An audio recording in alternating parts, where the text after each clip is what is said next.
Bien, pues les doy la bienvenida, ¿no? A este curso de Química 2, que bueno, será un poco diferente a comparación de los otros cursos que pues eran totalmente virtuales. En este esquema, estos nuevos cursos que está iniciando el instituto, pues está mezclando ya la presencialidad, las actividades presenciales en el esquema evaluativo. Yo por eso les preguntaba si estaban ya en la institución. Pero bueno, este será el nuevo porcentaje que tendrá su calificación. El 60% corresponde a las actividades que se encuentran en la plataforma virtual. Ojo ahí, si ustedes se meten a la plataforma y miran el esquema evaluativo que está en la plataforma, no tiene estos números. Los de la plataforma corresponden específicamente a todas las actividades que se encuentran ahí.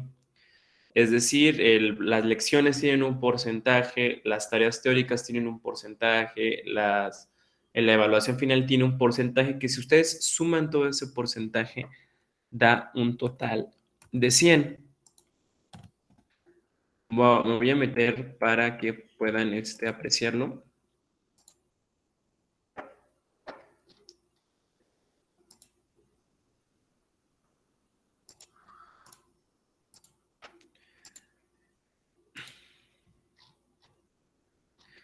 Bien, a esto es a lo que me refiero al momento de que ustedes entran a su rúbrica, pues se darán cuenta que la composición de la plataforma pues es igual, muy similar a sus anteriores cursos y a los demás cursos que van a tener. Están las lecciones, las tareas teóricas, los foros de discusión, el examen final, que bueno, si ustedes suman esto, sí, da un total de 100 puntos. Ojo, no se vayan a confundir con que eso vale todo el curso. Sí, estoy rectificando que sí sean 100 puntos. Sí, están ahí 100 puntos. Lo que quiere decir esto es que si ustedes realizan todas las actividades que están aquí, tendrán un 100 en la plataforma que equivale a los 60 puntos que pertenecen al esquema evaluativo. ¿Ok? Y bueno, lo que sí es a nivel general, pues es que ustedes pueden tener 10 puntos extras si ustedes entregan la tarea o actividad entregable que viene ahí, que es opcional y no es obligatoria. ¿Sí? Bien, entonces que quede claro que los 100 puntos de aquí equivalen a 60 puntos de aquí, ¿sí? Al total. ¿Por qué? ¿Y dónde va a quedar los otros 40 puntos de su evaluación? Pues se van a concentrar en las actividades prácticas que van a tener en el instituto. Y el producto final, que será una evaluación conjunta, ¿no? En equipo con compañeros que tendrán que presentar en el instituto del 14 al 15 de julio, ¿sí? Y que pues ahí se va a concentrar el otro 20% de su calificación. Entonces, pues el curso se dividirá con dos profesores. Bueno, estoy yo en la parte virtual y espero también verlos a finales de este mes allá en el instituto. Y tendrán a la profesora Arlene, que pues es la que se encargará de darles la parte presencial, la parte práctica, todo lo verán con ella en presencial. Entonces, ella es la que les dará sus actividades prácticas y pues ella calificará esa parte. Y bueno, ella la verán, creo que es jueves y viernes, me parece, ya les dará ya sus horarios y bueno, el instituto les comunicará bien esos horarios. Y bueno, el producto final también lo hablaremos con ella para que la próxima semana pues ustedes inicien a ponerse de acuerdo ya que empiecen a asistir al instituto, etcétera. Bien, el inicio pues es hoy, 6 de junio, termina el 15 de julio y la presentación de sus actividades es del 14 al 15 de julio, ¿ok? De sus productos finales. Todo esto pues tiene un total de 100 puntos. ¿Tienen una duda o pregunta hasta aquí?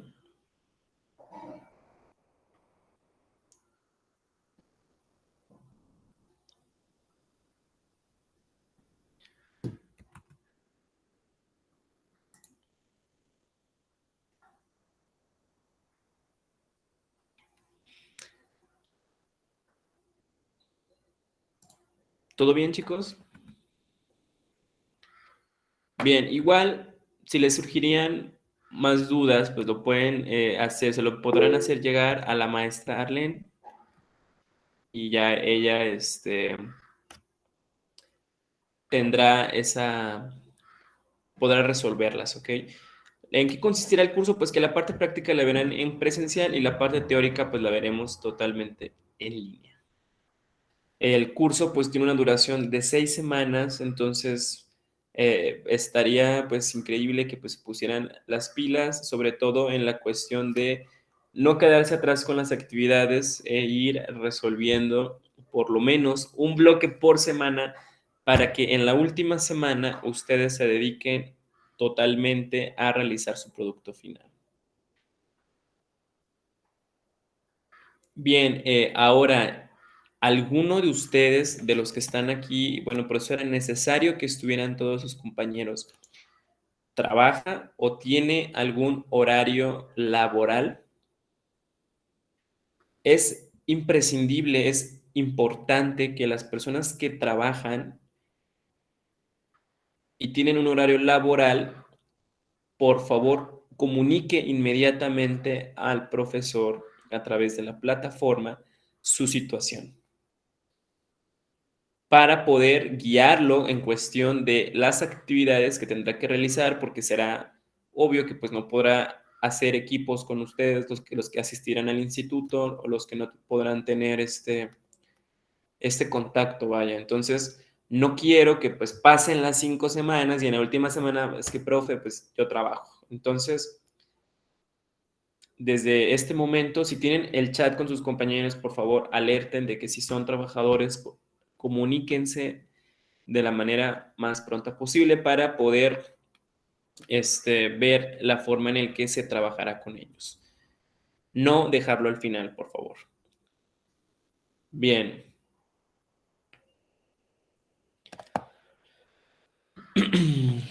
Bueno, si no hay más dudas o comentarios al respecto y quedó claro el esquema evaluativo, pues iniciamos un poco a entender y analizar un ejemplo práctico, ¿no? Donde vemos empleada a la química. ¿Ustedes habían escuchado hablar de esta sustancia, el famoso glifosato?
Bien,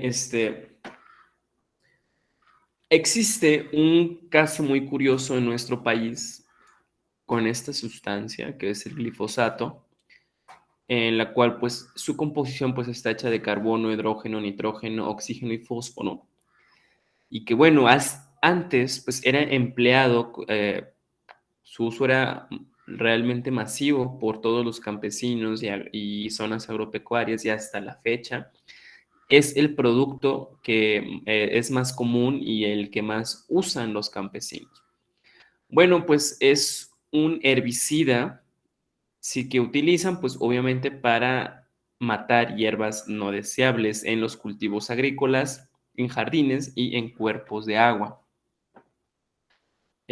Lo que pasa es que elimina todo tipo de plantas, no es selectivo, entonces provoca también que mueran plantas que son importantes para mantener un equilibrio en los ecosistemas. En los jardines, pues también elimina plantas como el diente de león o también el lirio acuático, ¿no? En las presas. Pero bueno, hasta hace poco, bueno, realmente a nivel mundial es hace años, hace como unos 20 años que empezaron a darse cuenta que esta sustancia tenía la capacidad de bioacumularse, es decir, de filtrarse a través de los tallos de las plantas, irse a las aguas subterráneas y acumularse ahí. Que empezaron a darse cuenta, pues que los humanos consumíamos estos cultivos, jitomates sobre todo, los que, pepino, los que llevan mucha agua, y bueno, pues empezaban a enfermarse. Podría apostar que si el día de hoy todos nos hiciéramos un examen de pesticidas, todos por lo menos tendríamos la presencia de un pesticida en nuestra orina, lo cual es alarmante porque no debería haber absolutamente nada. Pero bueno, los metabolitos de los pesticidas se hacen presentes siempre porque pues es con ellos con los que riegan y con los que ayudan a evitar las plagas, ¿no? ¿Y por qué? Pues porque son las únicas soluciones, es más barato, entonces es a lo que más tienen, a lo que más se pueden acercar los campesinos y bueno, y la costumbre. Entonces esto se ha vuelto más grave porque en la población pues se ha detectado tanto glifosato en sangre y orina y bueno, se han observado también ulceraciones orofaringeas, náuseas, arritmias cardíacas, cáncer, ¿no? Gast- eh, autismo también, desórdenes gastrointestinales, enfermedades crónico-degenerativas, cáncer de médula ósea, linfoma no Hodgkin. Entonces, es algo muy grave que se está teniendo, pero bueno, eso es un negocio redondo. Prácticamente se deriva precisamente del uso de los transgénicos. Hay una empresa muy famosa a nivel internacional que es la que se ha encargado de monopolizar los cultivos, es decir, te vende una semilla transgénica. La semilla transgénica es aquella que tiene ciertas propiedades, que ha sido modificada genéticamente para que tenga ciertas propiedades y el cultivo se vuelva más resistente, no necesita tanta agua, eh, pueda ser más grande, ¿no? Así como las calabazas gigantes que han visto, los jitomates enormes. Y además, pues va a dar más producción, ¿no? Diferente de lo convencional. Ok, pues la empresa te vende esa semilla transgénica y también la empresa te dice, ok, pues mi semilla es patente, es marca registrada, así que no la puedes, volver a cosechar porque nada más está diseñada genéticamente para tener un fruto, ¿sí? O sea, que nada más sea útil una vez y no como en los cultivos convencionales en las que pues ustedes, por ejemplo, van y siembran una semilla y vuelvan a hacer, ¿no? Y así le quitan una semilla y vuelven a sembrar de la misma y se sigue reproduciendo. En este caso no, nada más tiene como utilidad pues una floración, ¿no? En su vida y ya no vuelve a salir nada. Entonces, pues ese es el negocio de la empresa, ¿no? Entonces, si está saliendo más de esos tipos de cultivos y nada más es una sola vez, pues obliga al campesino o al agricultor a volver a comprarle a la empresa. Pero bueno, la empresa como te dice, oye, mi marca es registrada y está patentada, necesita forzosamente un pesticida patentado y registrado que yo también te voy a vender. Y pues no, ahí está el glifosato y que pues realmente ha tenido pues muchas graves consecuencias en nuestra salud. Estos en el mapa del medio, ustedes pueden ver cuáles son los países que ya lo han prohibido. Y bueno, la Unión Europea sobre todo ya ha desechado en la mayoría de los lugares.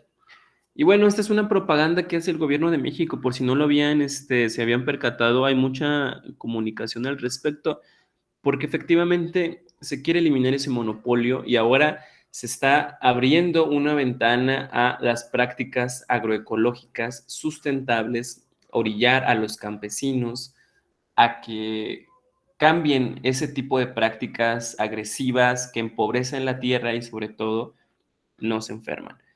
¿Alguien de ustedes conocía ya este caso o tiene algún pariente familiar campesino? ¿Sus padres se dedican al campo?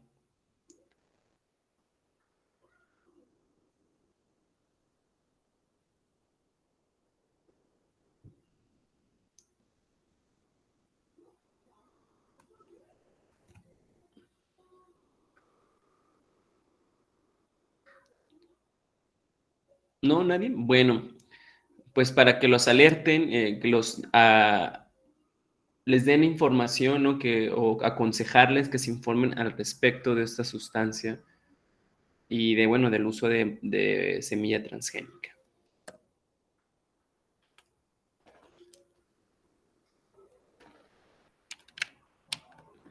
Hola, ¿qué conoce acerca de los plaguicidas? ¿Sabía que los plaguicidas causan efectos graves sobre su salud general, incluida su visión? Aquí le vamos a contar un poco acerca de esto. Los plaguicidas son sustancias químicas que buscan mejorar las cosechas y tienen diferentes clasificaciones, como lo es según su función, dentro de los cuales están los insecticidas para el control de insectos, los fungicidas para el control de hongos, los herbicidas para el control de las malezas, los acaricidas para el control de ácaros, los repelentes para ahuyentar plagas, entre otros. Otra clasificación está dada según su estructura química. Por ejemplo, dentro de los insecticidas podemos encontrar Furadán y Lorsban, los cuales son hechos por el hombre en laboratorios.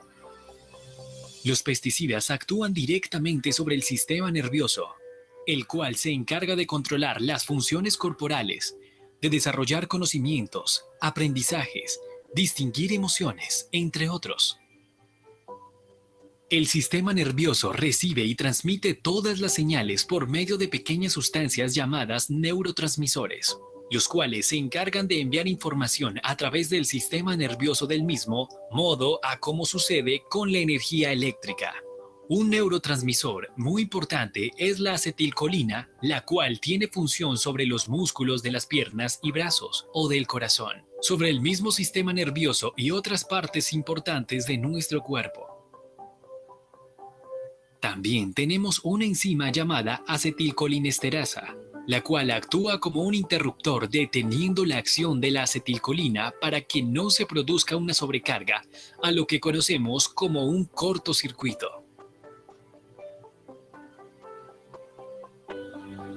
Cuando la acción de la acetilcolinesterasa no se efectúa, se producen manifestaciones clínicas como aumento de la salivación y el lagrimeo, náuseas, vómito, diarrea, disminución de la luz, debilidad muscular, paro cardíaco, calambres, tensión, ansiedad, insomnio, inestabilidad emocional, confusión, dolor de cabeza, convulsiones y muchas alteraciones más, las cuales se agravan a medida que se extiende el uso de los plaguicidas. La interrupción de la comunicación del sistema nervioso es causada por plaguicidas con el fin de eliminar insectos, malezas, plagas y otros, como los que usamos en casa para ahuyentar hormigas, zancudos y otros insectos. Un ejemplo de esto es el Baygon, un producto con compuestos químicos altamente tóxicos como lo son los pesticidas.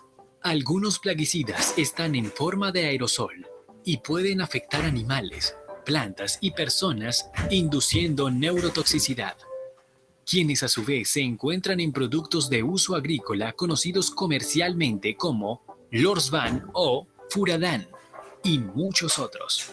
Algunos de estos plaguicidas ocasionan efectos que son irreversibles, es decir, alteraciones que nunca van a mejorar, y esto produce los efectos ya mencionados. La diferencia que tienen estos con otros plaguicidas es que estos últimos causan un efecto reversible, es decir, desaparecen las alteraciones después de un tiempo. Ahora bien, como trabajador, usted se ve directamente afectado por estas sustancias tóxicas. Sumado a esto, su familia, pareja, hijos y ancianos.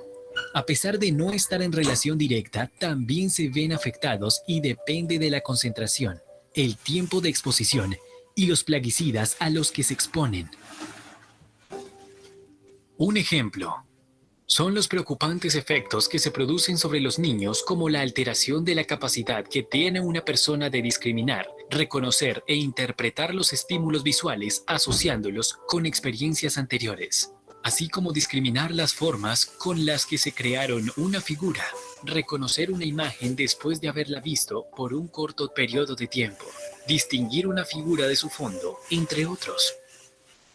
Además de lo anterior, las mujeres amas de casa pueden tener efectos sobre la salud, como un mayor riesgo de padecer cáncer de útero o leucemia, el cual es otro tipo de cáncer más grave que afecta la sangre. Algunas mujeres pueden resultar infértiles, pero si logran quedar en embarazo, pueden tener malformaciones y afectar al bebé, el cual, por estar en etapa de desarrollo temprano, es más susceptible a los efectos de sustancias tóxicas. Y entonces, ¿cómo puedo protegerme? Existen diferentes maneras para cuidarnos de los efectos que pueden ocasionar estos productos usados en los cultivos, de los cuales podemos encontrar el uso de elementos de protección personal, los cuales no solo nos ayudan a cuidarnos del virus, sino que son eficaces para evitar tener contacto o aspirar sustancias tóxicas como lo son los pesticidas. Entre ellos encontramos guantes de goma, botas de goma o cubiertas para los zapatos, delantal de plástico, sombrero de ala ancha u overol, camisa de manga larga y pantalón largo por fuera de las botas, protectores de los ojos, gafas o anteojos y tapabocas. Recuerde siempre retirarse la ropa antes de llegar a casa y separarla de la ropa de su familia. Tenga en cuenta que estuvo en contacto con sustancias tóxicas y que éstas pueden penetrar en la ropa de los niños y mujeres embarazadas y asimismo presentar enfermedades debido a lo que estos pesticidas provocan. Entonces, ¿cómo puedo cuidarme y cuidar a mi familia? Siempre manténgase en controles médicos cada 6 meses. No espere a que aparezcan síntomas como los ya mencionados anteriormente. Puede ser demasiado tarde. Recuerde también que debe visitar al optómetra, ya que este le puede ayudar a diagnosticar si tiene problemas de neurotoxicidad, con diferentes pruebas que evalúan desde la capacidad visual hasta las pruebas que ayudan a conocer el estado de la visión a nivel cerebral. Así que, ¿qué espera para empezar a cuidarse? Protegernos de los que nos hace daño y mantener a nuestra familia sana y estable es trabajo de todos. Visite al médico y optómetra más cercano. A continuación, lo invitamos a realizar una encuesta como parte de esta integración.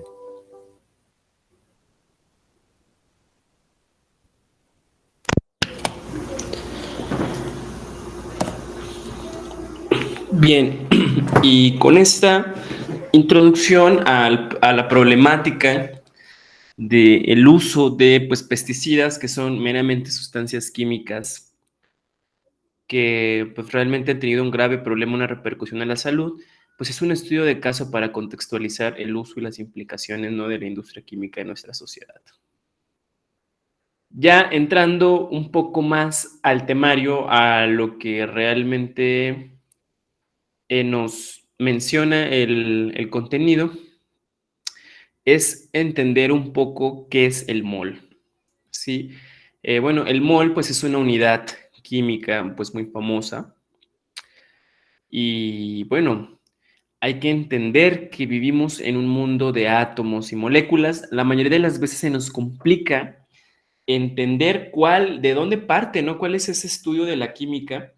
Y muchas veces no nos imaginamos el nivel de estudio en el que debemos integrar a la ciencia química como tal. Entonces observen a su alrededor y pues podrán analizar que todos los objetos animados e inanimados pues están constituidos por diversas sustancias y estas por elementos químicos en forma de átomos o moléculas que tienen la cantidad exacta para dar esa característica tan peculiar al objeto. No pueden tocar la pantalla de su celular, la pantalla de su tablet, de su computadora, el sillón donde están sentados, ¿no? La textura, sus mismas manos, su ropa. eh, Podrán analizar que tienen una textura muy peculiar, ¿no? su piel, el árbol del jardín, las paredes de su escuela, etcétera. Bueno, entenderán que tienen características que les son propias, ¿sí?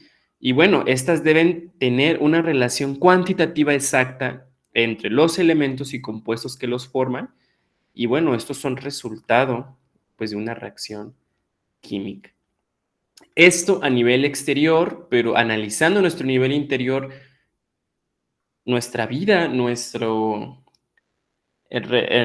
que nos mantiene vivos es un conjunto de millares de reacciones químicas que hacen posible que nosotros estemos vivos, ¿no? Que podamos ver, que podamos oír, que podemos soñar, hablar, entender lo que estamos analizando. La sinapsis de las neuronas es un proceso muy importante y es un proceso químico, respirar, etcétera. Bien, pues me gusta mucho este video de este chico de TikTok, Alan Yellow Science. Tiene muchos videos muy interesantes de ciencia que muchas veces nos dicen en la escuela que existe eso, pero una cosa es verlo, ¿no? A través visualmente y pues nos da una idea del nivel de estudio, del objeto de estudio de la química. Aunque para llegar ahí necesitamos atravesar muchos niveles. El celular, del orden de micrómetros. El estructural, del orden de nanómetros. A este nivel ya necesitamos un microscopio electrónico. Y para observar estos compuestos químicos, uno atómico. El nivel picométrico, donde se encuentran las moléculas compuestas a su vez de átomos. Este, por ejemplo, es un átomo de carbón. Y esos son sus orbitales electrónicos. En ellos se encuentran los electrones. Y en el medio de todo ello se encuentra el núcleo, compuesto de protones y neutrones. La última escala que ha observado la humanidad. Este es el nivel de las partículas elementales, de los quarks. Más allá de ellos, solo teorías. Y la más popular de ellas, las cuerdas, vibrando con el vacío cuántico para darle forma a la existencia entera. Bien, entonces al ver este video pues nos damos cuenta hasta dónde, cuál es el objeto de estudio de la química y que pues prácticamente se nos olvida muchas veces cuando entendemos las reacciones en qué nivel nos encontramos, ¿cierto? Aunque para llegar ahí que viene siendo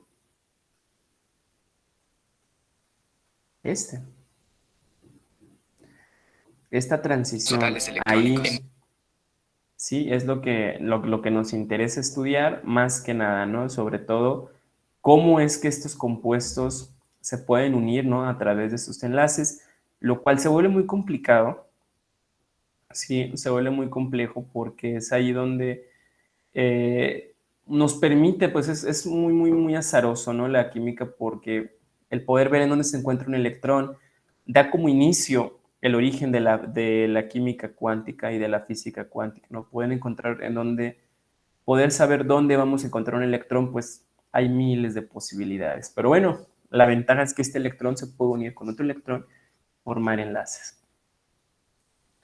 Pero bueno, en la vida cotidiana, normalmente, pues, utilizamos diferentes formas de pesar y medir y las expresamos con ciertas unidades. Entonces ustedes pueden ir a la tienda y bueno, piden que les den un kilo de huevo, 1 litro de leche o 1 kilogramo de azúcar. Ustedes pueden utilizar un termómetro para poder medir la temperatura, ¿no? En diferentes escalas o unidades que son la Kelvin, la Celsius y la Fahrenheit. Pero bueno, cuando hablamos de tiempo, pues puede decir que 1 hora, pues tiene 60 minutos. Pero bueno, ¿qué sucede si queremos medir un átomo de oxígeno? ¿Sí? ¿Qué unidades debemos utilizar? Bueno, pues la química, gracias a ese señor Avogadro, un gran científico, padre de la química, pues que ahorró esta pregunta, ¿no? Ya no la resolvió. Él también se lo llegó a preguntar cuando estudiaba mucho los fenómenos químicos y él decía, bueno, pues ¿cómo voy a medir los elementos químicos, ¿no? Un átomo, ¿cómo yo puedo decir cuánto pesa un átomo si ni siquiera lo puedo ver? Si ni siquiera lo puedo sentir, ¿no? ¿Cómo pueden sentir un átomo en su mano? Bueno, para esto se utiliza la unidad mol o número de Avogadro para medir la cantidad de materia pues, que contienen átomos, iones y moléculas. El mol es la cantidad de materia que va a contener pues, 6.022 por 10 a la 23 unidades elementales, ya sean átomos, moléculas, iones o partículas, da igual. Si un mol siempre va a contener el mismo número de partículas, sin importar de qué sustancia se trate. Entonces tenemos un mol que equivale a 6.022 por 10 a la 23 átomos, un mol de hidrógeno que equivale a 6.022 por 10 a la 23 átomos de hidrógeno, un mol de agua, vean que aquí ya es una molécula, y son 6.022 por 10 a la 23 moléculas de agua, y el óxido de nitrógeno, que contiene 6.022 por 10 a la 23 iones nitrato, perdón, es nitrato. Y bueno, entonces lo que quiero que se den cuenta aquí es que en todas las presentaciones que ustedes van a poder encontrar esta cantidad, sigue siendo el mismo, la misma cantidad.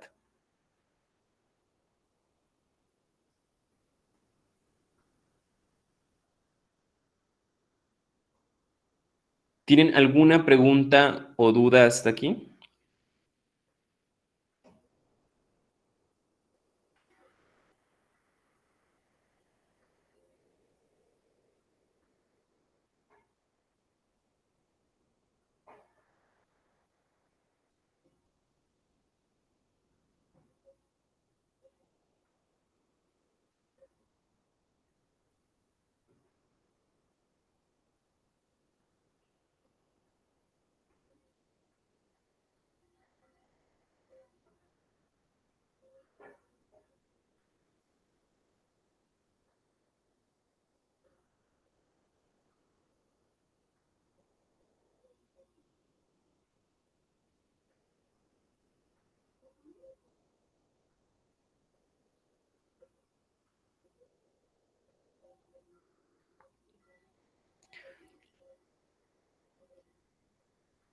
Bien, entonces lo que quiero que aquí comprendan de manera general es que da igual si es un átomo, si es una molécula, o si son iones, o si son objetos, ¿ok?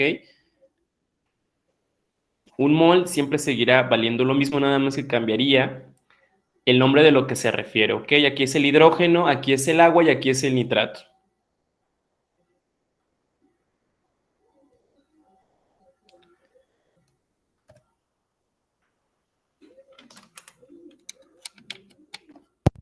Hola amigos, ¿cómo están? Espero que estén muy bien. En este video les explicaré qué es un mol. El mol es una unidad del Sistema Internacional de Unidades, pero ¿qué es lo que mide? Pues resulta que, así como usamos los metros para medir longitud, a los segundos para medir tiempo, o los kilogramos para medir masa, a los moles los usamos para medir la cantidad de sustancia. Por ejemplo, una docena es igual a 12 unidades de algo, de lo que sea. Puede ser una docena de naranjas, que es equivalente a 12 naranjas, o una docena de chimps, que es igual a tener 12 chimps. De esta manera pasa con los moles. Un mol es equivalente a 6.022 por 10 a la 23 unidades. Entonces, si decimos que tenemos un mol de naranjas, estaríamos diciendo que tenemos 6.022 por 10 a la 23 naranjas. Y si decimos que tenemos un mol de Dodge, estaríamos diciendo que tenemos 6.022 por 10 a la 23 veces a este perrito. ¿Pero realmente tiene sentido esto? Este número es grandísimo. Estaríamos hablando de que sería escribir 20 ceros después de estos números. Realmente es absurdo tener una cantidad así de cualquier cosa. No cabrían en casi ningún lado. Pero no tiene sentido porque estamos hablando del mundo macroscópico. Si hablamos de un mundo mucho más pequeño como el de los átomos, las moléculas o los iones, ahí sí tiene muchísimo sentido. Porque estas partículas son tan pequeñas que todo un mol apenas ocuparía un lugar en el espacio. Y además se nos facilitaría la vida porque si tenemos que hacer un cálculo químico, pues ya no tenemos que andar escribiendo tantos números. Y es que en la vida real no trabajamos con átomos o con moléculas por separado, sino que trabajamos con todo un conjunto de ellas. Entonces es más fácil y también más cómodo hablar de moles que de partículas. De tal manera que si tenemos un mol de sodio, sabemos que tenemos 6.022 por 10 a la 23 átomos de sodio. Si digo que tenemos un mol de agua, entonces tenemos 6.022 por 10 a la 23 moléculas de agua. Es importante que se fijen que no podemos decir que tenemos 6.022 por 10 a la 23 moléculas de sodio, porque el sodio no es una molécula, es un átomo. Y de la misma forma no podemos tener esta cantidad de átomos de agua, porque el agua no es un átomo, es una molécula. Y seguramente te preguntarás, ¿a quién se le ocurrió este número? Cuando hablamos de una docena es fácil deducir que estamos hablando de 12 unidades. Pero cuando hablamos de un mol, ¿de dónde es que salió este número? Pues resulta que este número se llama número de Avogadro en honor a Amedeo Avogadro, un científico italiano. Pero quien realmente determinó este valor fue Jean Perrat, un científico francés, quien decidió nombrar así esta constante en honor a Avogadro en 1909. Lo que hizo este físico fue determinar a través de diferentes metodologías complejas cuántos átomos de carbono 12 hay en 12 gramos de este. Pero para fines didácticos, digamos que puso su balanza y comenzó a poner de átomo en átomo hasta que la báscula marcara 12 gramos. Y ahí fue cuando determinó que eran 6.022 por 10 a la 23 átomos de carbono 12. Y es por esto que la definición formal de mol es la siguiente. Es la cantidad de sustancia que contiene tantas unidades elementales como átomos hay en 12 gramos de carbono 12. Ahora, es importante aclarar que no porque un mol contenga 6.022 por 10 a la 23 partículas, significa que todos los moles pesan lo mismo. Recuerda que no pesa lo mismo una docena de huevos que una docena de naranjas. Cuando tenemos un mol de sodio, esos 6.022 por 10 a la 23 átomos de sodio pesan 23 gramos. 23 porque esa es su masa atómica que podemos ver en la tabla periódica, y por lo tanto la masa molar será de 23 gramos por mol. Un mol de oro pesa 197 gramos y por lo tanto la masa molar será de 197 gramos por mol. Y un mol de agua pesa 18 gramos, 16 del oxígeno y 1 de cada hidrógeno. Déjame en los comentarios cuánto crees que pesaría un mol de Chims y un mol de Dosh. Si quieres aprender sobre conversiones químicas como pasar gramos a moles, moles a moléculas, moléculas a átomos, te invito a ver mi video. Te lo dejo en la tarjeta de información. Bien, entonces, bueno, este video me gusta mucho porque es muy ilustrativo y ayuda a comprender realmente lo que representa un mol, ¿no? Pero bueno, ¿en dónde vamos a obtener esta información? Pues de la tabla periódica, ¿no? Recuerden que utilizaremos pues mucho la masa atómica, dependerá de cada tabla periódica, ¿no? Que tan completa la tengan, pero de cajón siempre debe tener la masa atómica, su número atómico y su símbolo químico, claro. Pero bueno, partimos de las siguientes preguntas. ¿Cómo podríamos de manera experimental conocer el número de moles que hay en cierta masa de sustancia? ¿O cómo podríamos pesar un mol de agua? ¿Una balanza me puede ayudar para realizar esta acción? Bueno, pues para esto, pues la química general pues puede ser confusa y pesada, pero hay un concepto que asocia a la masa con el número de moles. Y esta se refiere a la masa molar o masa fórmula de un compuesto. A este concepto también se le llama peso molecular y quiere decir que es la masa expresada en gramos de un mol de partículas elementales. Bien, entonces tenemos el caso del ácido nítrico y bueno, esto recuerdo que no sé si ya lo habían hecho, ya lo habían calculado, pero bueno, el ácido nítrico está compuesto de hidrógeno, nitrógeno y oxígeno, sobre todo de 3 átomos de oxígeno que aquí nos está representando, ¿no? Entonces nos pide que calculemos la masa molar del ácido nítrico. Entonces es necesario ir a la tabla periódica y recapitular, a ver, regresemos a la tabla periódica, la masa atómica, ¿no? En este caso el hidrógeno es de 1.007, el oxígeno de 15.99 y bueno, aquí está. En algunas sustancias, en algunos compuestos, pueden redondear, ¿no? Por ejemplo, en este caso del oxígeno, 15.99, pues aquí lo está tomando como 16 y está bien. Pero aquí en este caso en el nitrógeno, 14.006, aquí lo ponen 7 y está bien. y aquí también lo redondean, 1.008. Entonces, tomen en cuenta que es la masa atómica del elemento en la tabla periódica. Y bueno, esto se suma porque está expresado en gramos. Esto ya está determinado por la UPAC. Pero bueno, ¿qué sucede aquí? Recuerden que hay 3 átomos de oxígeno, quiere decir que hay 3 veces esto, entonces es necesario multiplicarlo o sumarlo 3 veces. ¿Sí? Entonces el resultado es la suma de esto, que es 63.015 gramos de ácido nítrico.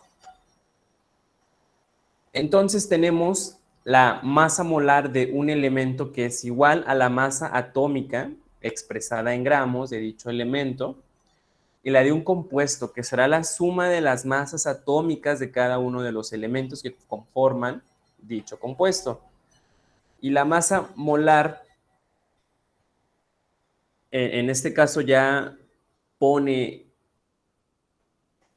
ejemplos, ¿no? Tanto de un elemento como de un compuesto. En este caso es el magnesio, y menciona pues que 24.305 gramos mol es un mol.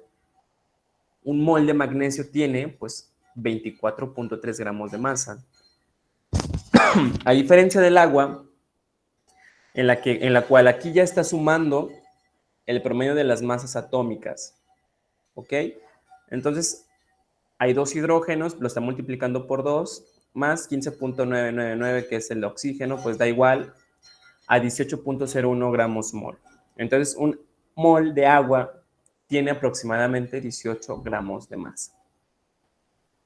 Entonces, hay que recordar que todos los elementos tienen diferente masa atómica, y esto se encuentra expresado en la tabla periódica, y les digo, ya dependerá de la tabla periódica que ustedes tengan.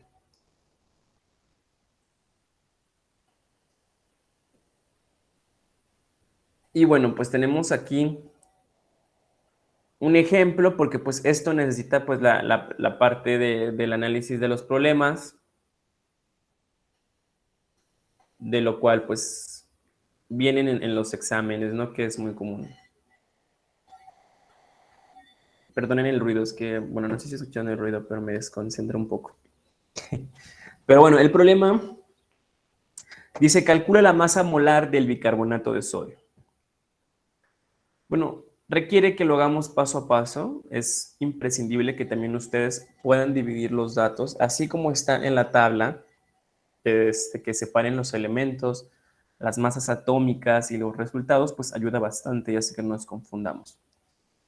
Pues primero, pues tendremos que buscar en la tabla periódica la masa atómica de cada elemento, y pues se va a multiplicar por el número de átomos presentes. Si se fijan y recuerdan que cuando no hay un subíndice del lado del elemento, pues quiere decir que es 1. A diferencia, igual aquí, que el oxígeno, pues quiere decir que hay 3 átomos de oxígeno. Entonces, pues sumamos los datos anteriores, ¿no? Ya buscamos el del sodio, el del hidrógeno, el del carbono y el del oxígeno. Ven, aquí no redondeo, aquí lo dejamos igual, no pasa nada, no hay problema. Pero aquí lo está multiplicando por 3. Entonces, la sumatoria es 84.0061 gramos masa de un mol de bicarbonato de sodio. Entonces, nos pueden preguntar también cuántos gramos hay en 5 moles de bicarbonato de sodio.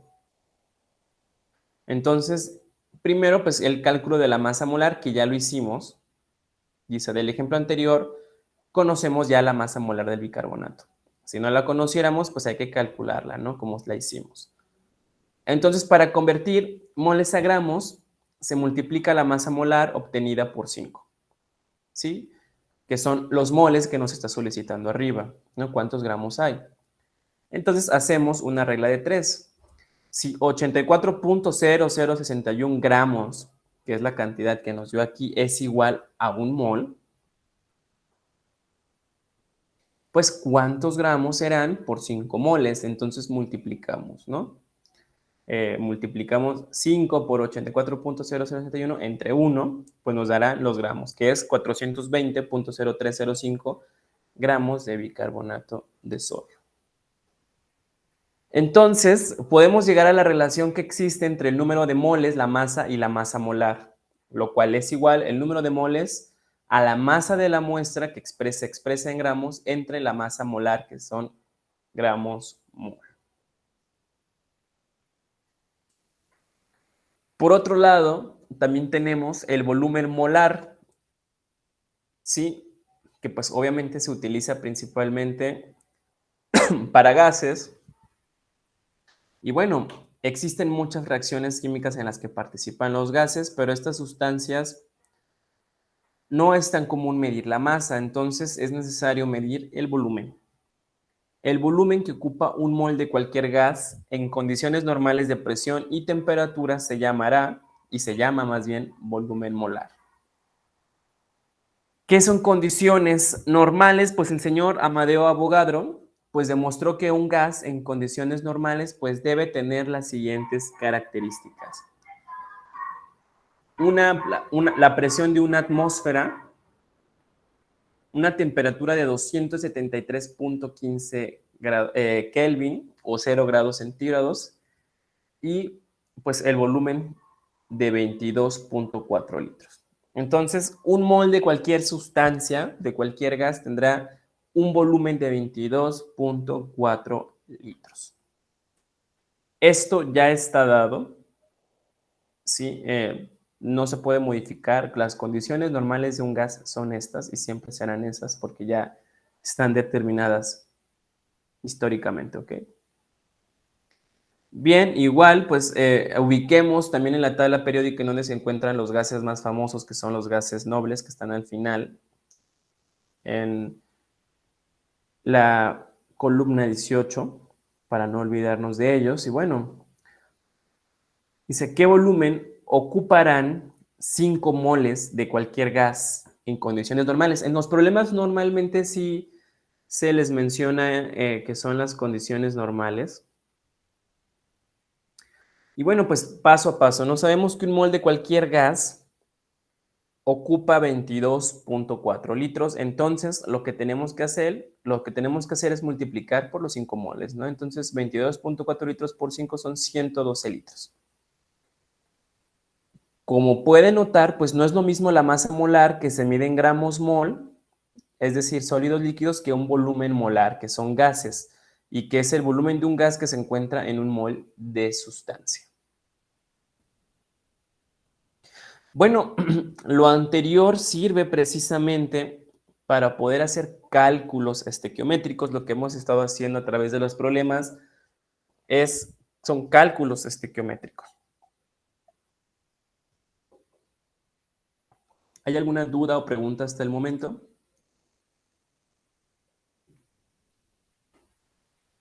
Bien.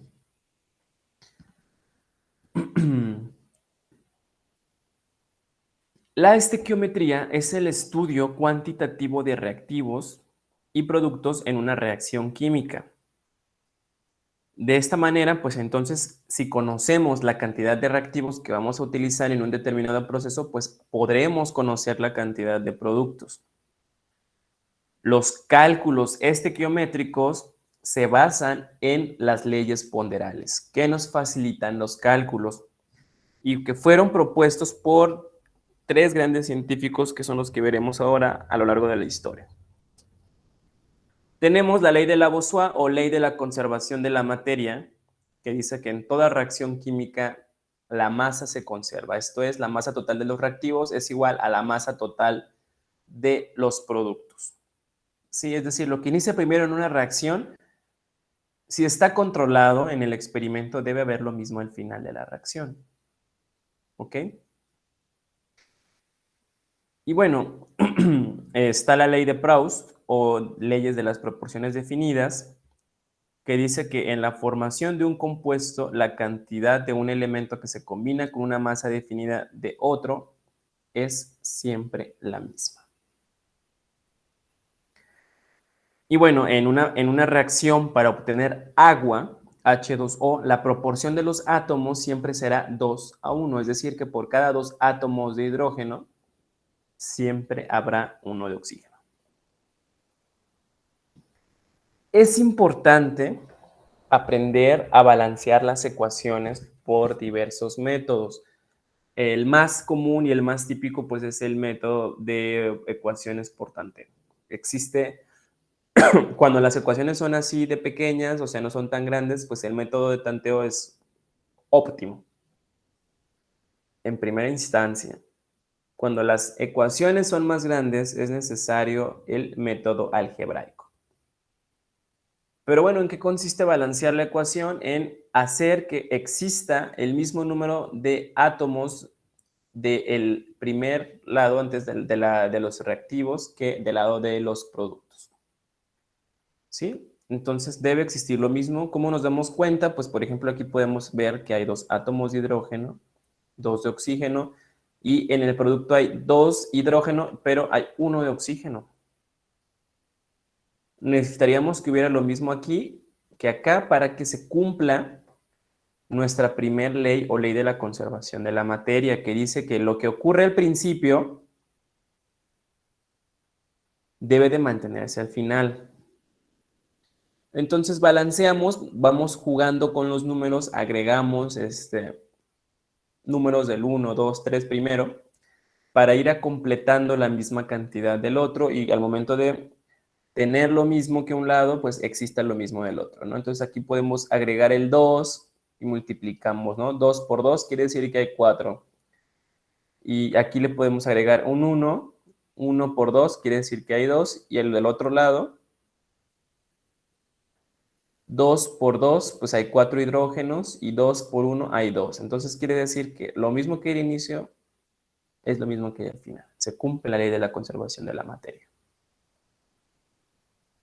Está la ley de Dalton o ley de las proporciones múltiples, que dice que cuando dos elementos reaccionan en más de una proporción para formar compuestos diferentes, las masas de uno de los elementos que se combinan con la misma masa de otro están en relación de números enteros pequeños. Aquí el nitrógeno se combina con el oxígeno para formar distintos compuestos, pero todos se encuentran en relación con números enteros.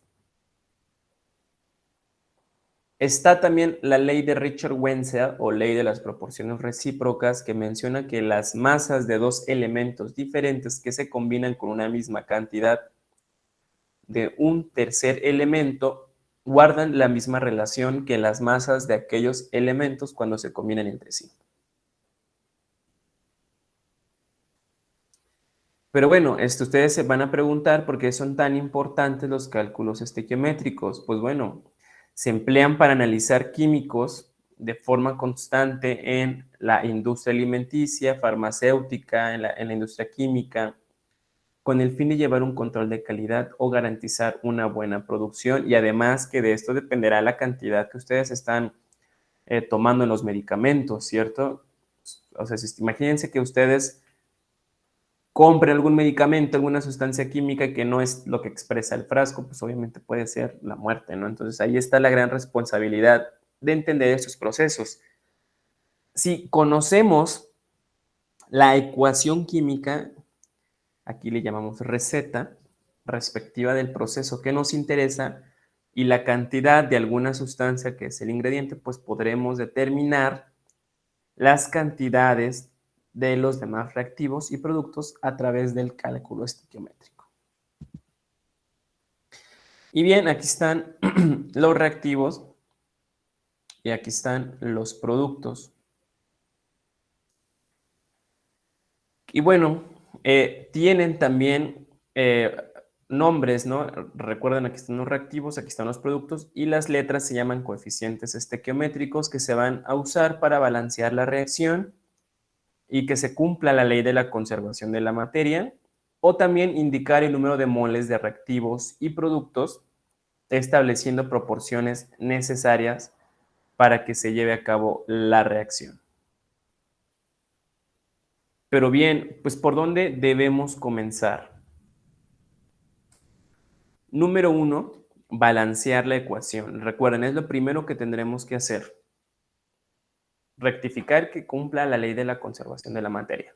Número 2, leer con atención el problema. Número 3, identificar datos y las sustancias o la sustancia en cuestión. Establecemos relación y hacemos operaciones y resolvemos. Les aconsejo que siempre hagan esa tablita que les enseñé hace un momento donde separa las cantidades y ayuda a que tengan más claro lo que piden. Y bueno, pues de acuerdo con esto se pueden presentar 3 tipos de problemas, pero se sigue el mismo procedimiento de solución. ¿Ok? Es lo mismo para todos. Hay una relación mol a mol en que la cantidad que se conoce está dada en mol y la cantidad de sustancia que se va a determinar también debe expresarse en moles.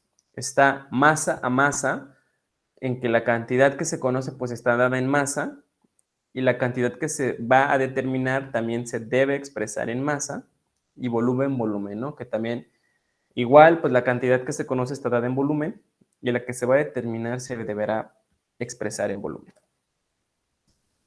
Bien, si se conoce la ecuación balanceada, tenemos el número de moles de las sustancias que intervienen en la reacción y entonces podremos establecer el número proporcional de moles en cualquier otro reactivo. Bien, un ejemplo de relación mol-mol. Dice, el óxido de hierro reacciona con el monóxido de carbono. Aquí está, el óxido de hierro reacciona con el monóxido de carbono para producir hierro y dióxido de carbono con la siguiente reacción. Dice, calcula la cantidad de moles que se obtienen de dióxido de carbono cuando reaccionan totalmente 2.75 moles de óxido de hierro con el monóxido de carbono. Entonces, vamos a hacer paso a paso, ¿no? ¿Qué pueden identificar del problema dado? Pues número uno, que pues verificar que esté balanceada la ecuación, de lo contrario, lo hago. 2, identifico de qué se trata el problema, pues de un cálculo mol a mol. ¿Sí?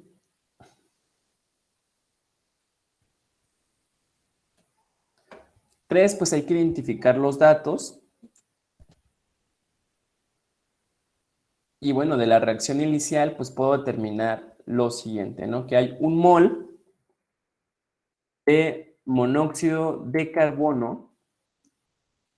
No, perdón, hay 3 moles de monóxido de carbono y 1 de óxido de hierro, ¿ok? Hay 2 moles de hierro y 3 moles de dióxido de carbono. Sin embargo, pues las sustancias a considerar para el cálculo son las remarcadas en la reacción, ¿sí? ¿Qué quiere decir esto? ¿Qué es lo que nos está pidiendo el problema? ¿Sí? Ojo, cantidad de moles que se obtienen del dióxido de carbono aquí, cuando van a reaccionar con 2.75 moles de del óxido de hierro. Entonces, por eso lo pinta de rosita aquí. ¿Sí? Que me interesa esto y esto. De esto ya sé qué es lo que necesito, pero del dióxido de carbono no sé cuántos moles, es lo que me está preguntando. Entonces, establezco la relación y de acuerdo con la ecuación, pues que por cada mol de óxido de hierro se obtienen 3 moles de dióxido de carbono. Y bueno, pues se hace una regla de 3, ¿no? Multiplico los 2.75 mol por los 3 mol de dióxido de carbono entre 1 del óxido de hierro, pues nos da igual a X cantidad de mol de dióxido de carbono.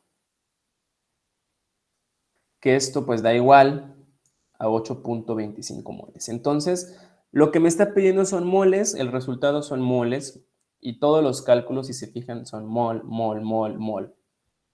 Y el resultado es 8.25 moles de dióxido de carbono. ¿Qué sucede con la relación volumen-volumen? Recuerden que necesitamos que las sustancias involucradas pues sean gases y se den en condiciones normales. Dice, el butano es empleado como gas doméstico. Calcula el volumen en litros que se produce de dióxido de carbono si se consumen 30 litros de butano. Considera que la combustión se lleva a cabo en condiciones normales. Y ahí está la reacción de combustión. Y bueno, verificamos que nuestra ecuación esté balanceada, por lo que podremos seguir con el siguiente paso, que es identificar los datos del problema después de haberlo leído. Y es un problema volumen. Entonces, hacemos esta tablita que nos va a ayudar a poder entender un poco mucho mejor, ¿no?, lo que nos está solicitando. Si se fijan, tenemos 30 litros de butano, pero queremos saber cuántos litros lleva el dióxido de carbono, ¿no? Es lo que no sabemos y ahí tenemos ahí una X de que es la incógnita. Está la reacción química separada, están el número de moles que están interviniendo. En este caso, para el butano son 2 y para el dióxido de carbono son 8. Y bueno, pues determinamos la masa molar. Recuerden que en condiciones normales ya está determinada una sustancia, ¿cierto?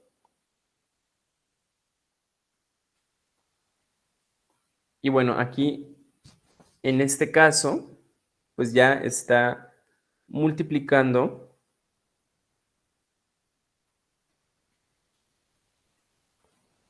por 2. ¿Recuerdan la cantidad?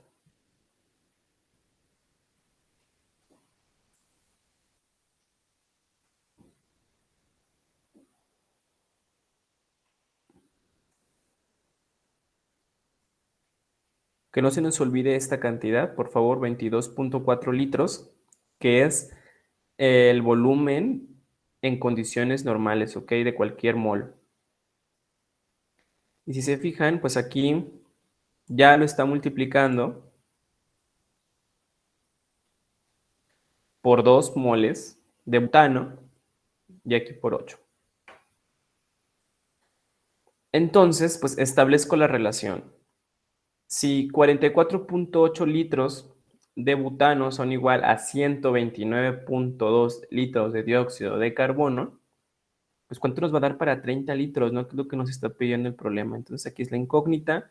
Y bueno, pues sustituyen y se hacen las operaciones de la regla de 3, 30 por 179 entre 44, que nos va a dar 120 litros de dióxido de carbono. Bien, entonces, estos son los cálculos estequiométricos, ¿no? Se recomienda realizarlos en base a moles de reactivos y productos y para obtener moles a partir de la masa o viceversa, pues utilizar la masa molar como factor de conversión. Este es otro ejemplo. Dice, ¿a cuántos moles corresponden 25 gramos de azufre? Y bueno, determine la masa contenida en 2 moles.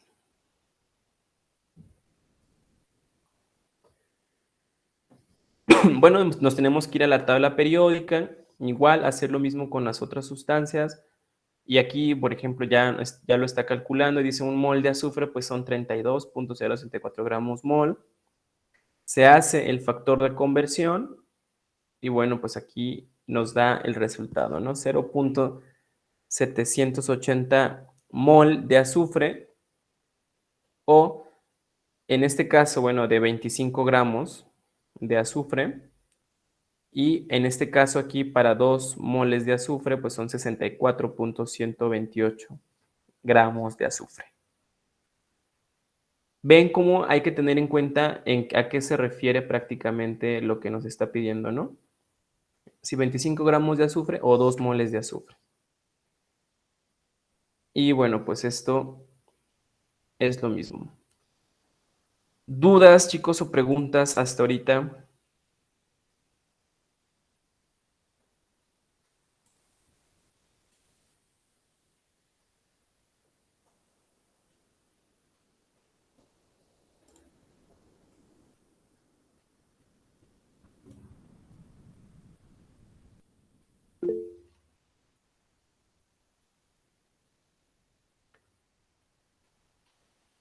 Bien, pues hasta aquí le dejamos, chicos.